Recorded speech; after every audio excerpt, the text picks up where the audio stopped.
வணக்கம். புத்தக சிறகுகள் புத்தக கடையிலிருந்து நான் தயாஜி. கவிதைகள் சொல்லவா அங்கத்தில் நாம் இணைந்திருக்கின்றோம். நான் வாசித்த கவிதைகளில் எனக்கு பிடித்த கவிதையை குறித்து ஒரு சின்ன உரையாடலாக உங்களோடு நான் பகிர்ந்து கொண்டிருக்கின்றேன். இன்று அப்படியான ஒரு கவிதை. அந்த கவிதைக்கு நம்ம போவதற்கு முன்பாக ஒரு சின்ன கேள்வி. கவிதையில் அப்படி பெருசாக என்னத்தை சொல்லிட முடியும்? இந்த மாதிரி கேள்வியை உங்களை பார்த்து யாரும் கேட்டிருக்காங்களா? கவிதையில் அப்படி என்னத்தப்பா பெருசாக சொல்லிட முடியும்? ஆனால் ஒவ்வொரு கவிஞனுமே ஒவ்வொரு வாழ்வை தன்னுடைய கவிதையின் மூலமாக தொடர்ந்து சொல்லிக்கிட்டே இருக்காங்க. 3 வரி கவிதை கூட்டுக்கு கீழே 8 வரியில் பெயரும், 6 வரியில் முகவரியும், 2 வரியில் கைபேசி எண்ணியும் எழுதி கொடுக்குறவங்களை நான் சொல்லலை. கவிஞர்கள் ஒரு வரியாக இருந்தாலும், அது சிறு வரியாக இருந்தாலும், அதனுள்ளே ஒரு மனிதனுடைய வாழ்வை அறிந்திராத ஒரு பகுதியை, நாம் தெரிந்து கொள்ள வேண்டிய ஒரு தீப்பொறியை வச்சுக்கிட்டே போகிறாங்க. அப்படியான ஒரு கவிதையை தான் இன்றைக்கி நம்ம பார்க்க போகிறோம். இந்த கவிதையை வாசித்த பிறகு இன்று வரையில் இது ஒரு துக்கம் போல என்னை பின் தொடர்ந்துக்கிட்டே வருது. இந்த கவிதையில் நான் என்ன தெரிஞ்சுக்கிட்டேன்னா, இந்த கவிதையில் நான் பார்த்த வாழ்ந்த ஒரு மனிதனோட வாழ்க்கையை நிஜமாகவே பல பேர் வாழ்ந்துக்கிட்டு தான் இருக்காங்க.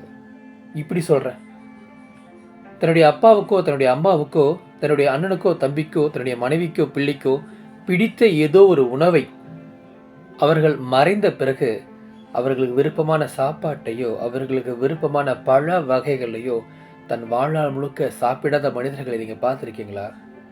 எனக்கு தெரிந்த ஒரு நண்பர் அப்படி இருக்கார். அவங்க அம்மாவுக்கு டுரியான்னா அவ்வளோ பிடிக்கும். அந்த டுரியான் சுளைன்னா அவ்வளோ விரும்பி சாப்பிடுவாங்க. அவங்க இறந்து போனதுக்கு அப்புறமா இவர் டுரியான் சாப்பிட்றது விட்டுட்டார். அதில் என்னப்பா பெரிய விஷயம் இருக்குன்னு நீங்கள் கேட்குறீங்க தானே? அங்கே தான் ஒரு பெரிய துக்கத்தை அந்த மனுஷன் வாழ்நாள் பூரா சுமந்துக்கிட்டு போகிறாரு.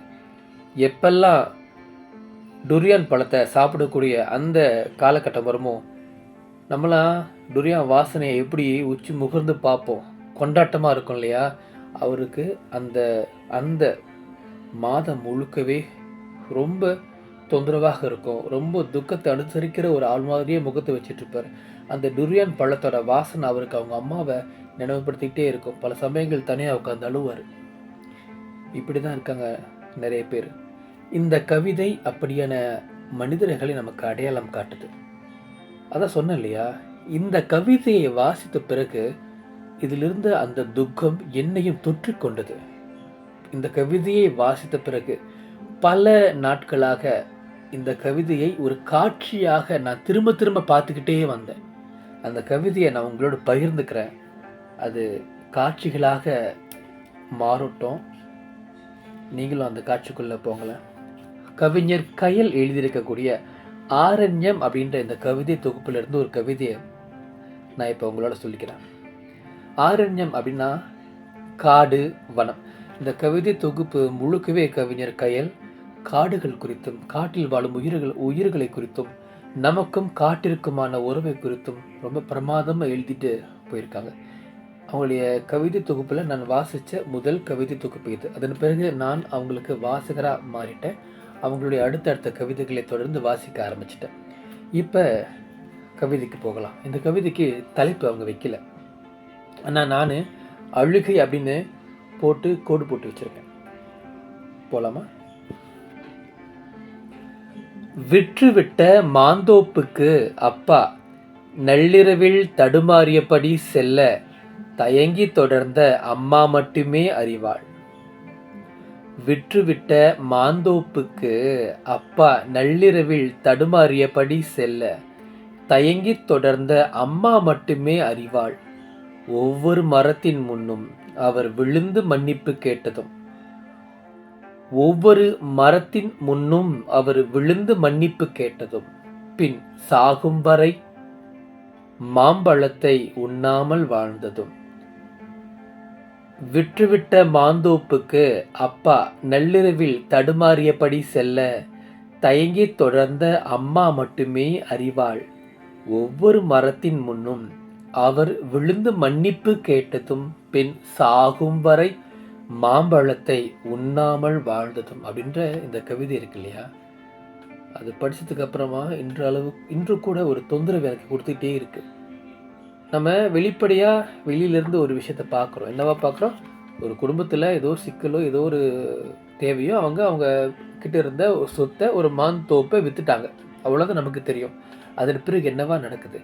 அவங்க அப்பா தினம் தினம் தான் வித்துட்ட அந்த மாந்தோப்புக்கு போயிட்டு ஒவ்வொரு மாமரத்துக்கிட்டேயும் நின்று மன்னிப்பு கேட்குறாரு. இதை அம்மா மட்டும் பார்க்குறாங்க. அதோடு இது முடிஞ்சிடல. இன்னொரு இடத்துக்கு போகுது.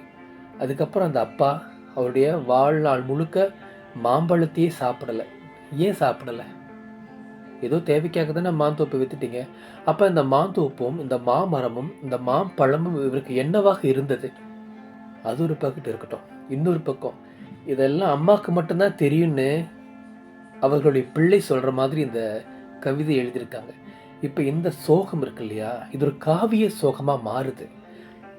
அது அவங்களுடைய பிள்ளைகளுக்கும் வருது. அது ஒரு கவிஞர்கிட்ட போகுது. இப்போ அந்த கவிதையை வாசித்த வாசகர் நம்மக்கிட்ட வந்துச்சு. நான் சொன்னேன் இல்லையா, தனக்கு விருப்பமானவர்களின் மறைவுக்கு பிறகு அவர்களுக்கு விருப்பமான உணவை நாம் சாப்பிடாமல் இருக்கிறது ஒன்று. ஆனால் அந்த உணவை கேள்விப்படும் பொழுதும் அந்த உணவை நாம் நுகரும் பொழுதும் அந்த வாசத்தை நுகரும் பொழுதும் அவங்களுடைய நினைவுகள் நமக்கு திரும்ப வந்துக்கிட்டே இருக்கும். எல்லா நினைவுகளுமே நமக்கு சந்தோஷத்தை கொடுக்கறதில்ல. அதே மாதிரி நம்மை அளவிப்பதில் நினைவுகளுக்கு பெரிய பங்கு இருக்குது. அந்த கவிதையை நான் வாசித்து எப்படி தொந்தரவுக்கு ஆளானேனோ அதே மாதிரி அந்த கவிதையை நான் உங்களோடு பகிர்ந்துக்கிட்டேன். இந்த கவிதையில் இருந்த மனிதனை நீங்கள் எங்காவது பார்த்தீர்கள் என்றால் கொஞ்சம் அவனிடம் கருணை காட்டுங்கள். சரி, கவிதைகள் சொல்லவா அங்கத்தில் இன்று ஆரண்யம் கவிதை தொகுப்பில் கவிஞர் கையில் எழுதியிருக்கக்கூடிய கவிதைகளில் ஒன்றை நாம் தெரிந்து கொண்டோம்.